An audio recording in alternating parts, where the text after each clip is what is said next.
Hey y'all, and welcome to the Birmingham real estate market update. For the last 28 weeks, we have been going through and keeping you updated on the Birmingham real estate market as well as the national developments in terms of stimulus, the economy, and the housing market.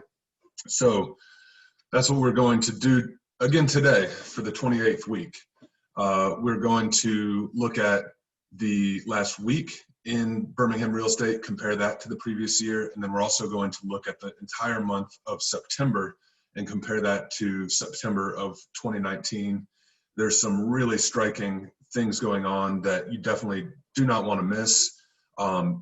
Really pretty exciting developments, drastic changes, so definitely stay tuned for that. And then there's some developments in terms of stimulus. We've kind of had a dry spell in terms of stimulus activity for the last couple of weeks, and there's some new things happening, so I'm going to share that with y'all too.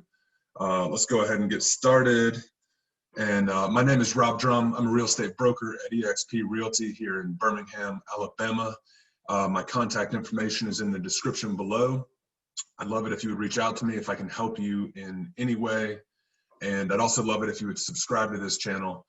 I've been doing this for, like I said, 28 weeks, and we'll continue keeping you updated on everything you need to know about Birmingham real estate and the national economy and stimulus and how the two affect each other. So last week we had 534 closings, and that compares to the same week the previous year at 507 closings.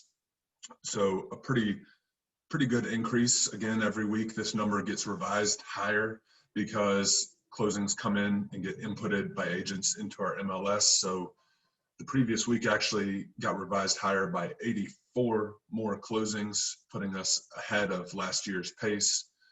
So that's a good sign in terms of closings.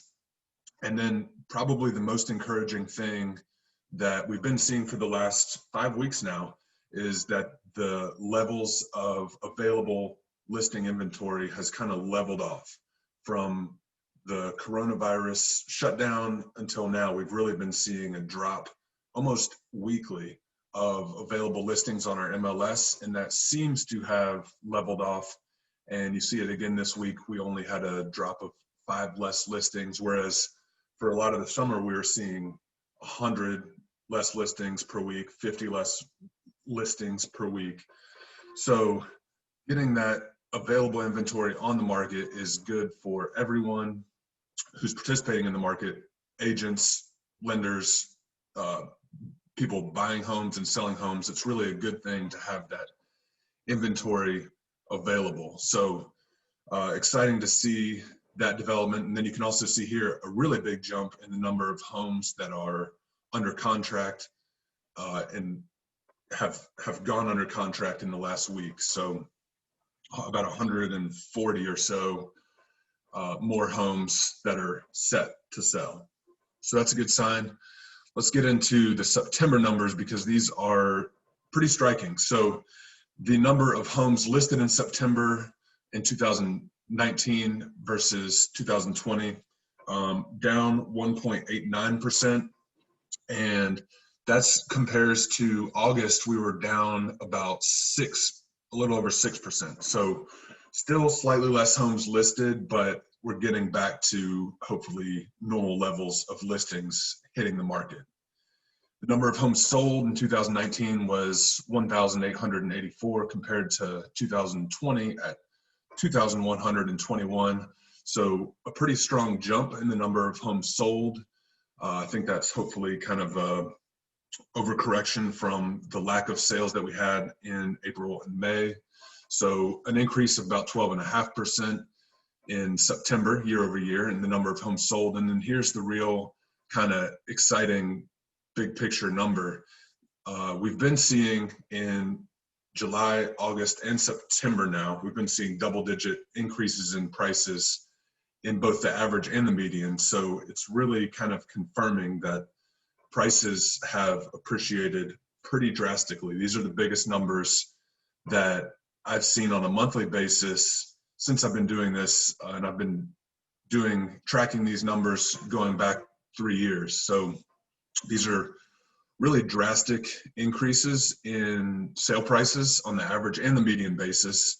We're looking at 19.5% on the average basis and 23.68% on the median basis. So really, really large jumps, and we'll see, you know, if that continues. That's kind of what I've been saying. Like, if we see this continuing, then each month of the year, then that's gonna really, I mean, it'll show up in prices in a way that will be very noticeable to anyone acting in the market. So, and I think it already is for us who are doing this every day. So list to sale, about 1% higher, so 9.7% versus about 98.7% this year. Just prices, the sale price of homes is getting closer and closer to the list price on the whole. And then the average days on market dropped year over year by 6 less days on average, and then median dropped by 9 less days on average. So those are pretty big numbers. I think it kind of speaks to the continued excitement in our market, the continued activity through September, and I think we'll see it through October as the market as a whole kind of corrects for the lack of activity in March, April, May. So I think we'll continue to see less days on market, maybe prices. I just can't see the year over year increase in prices going higher than this, but maybe it can. We'll see next month. Definitely be something to keep an eye on. So on the national front, probably the biggest piece of news that actually just came out today is that PPP loans under 50,000 will have a 2-page relief application that I'll put the link to in the description below. I talked a lot about these PPP loans when they came out. They were really a lifeline to small businesses, self-employed people, 1099 contractors, sole proprietors. A lot of people got these loans, and actually my banker told me he was getting calls from people who I sent to him almost every day. So I know a lot of people got these loans, and especially in the smaller amounts under 50,000. So that's a really great development. It's literally almost a self-certification. I already looked at the form. It's pretty much a self-certification on how you use the funds, that you used them as they were supposed to be used for forgiveness. And so that is an exciting development, and we can go ahead and get those loans forgiven.